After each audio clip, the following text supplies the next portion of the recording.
السلام عليكم ورحمة الله. رياض محرز يكشف سبب عدم حضوره لعرس كريستيانو رونالدو في تصريح جديد ومؤثر بزاف.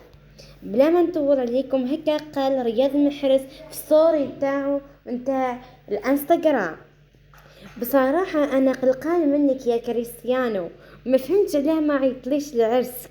أنا كنت واجد وكنت حاسب روحي راح نكون حاضر ونفرح معاكم في هذه المناسبة. ما كنتش نستنى منك هذه الحاجة بصراحة. أنا كنت حاب نحضر بزاف وكنت نتمنى نكون معاكم في هذا النهار. العرس تاعك ماشي مناسبة عادية، وكي يكون عرس نتا وجورجينا أكيد الناس اللي يعرفوك ويحترموك يتمنوا يكونوا حاضرين، وأنا شخصيا كنت نتمنى نكون واحد منهم.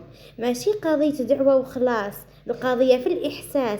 كنت نقدر نفهم لو كان ما قدرتش نجي ولا كان عندي التزامات، بس على الأقل كنت نحب توصلني الدعوة. كنت نستنى منك تعيط لي وتقول لي رياض نحبك تكون حاضر معانا، هذه كانت تفرحني بزاف.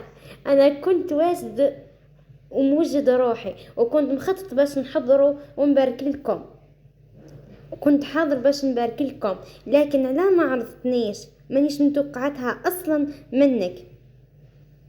وغوش كنت راح تخبي مني ولا حاجة؟ بس حب نجي ونعيش معاكم الفرحة، بس حكي ما عرفت بدي العرس دار وما كنتش من المدعوين. صراحة تأثرت وقلقت، قلت بيني وبين روحي علاه واش درت لك، واش صرا بيناتنا؟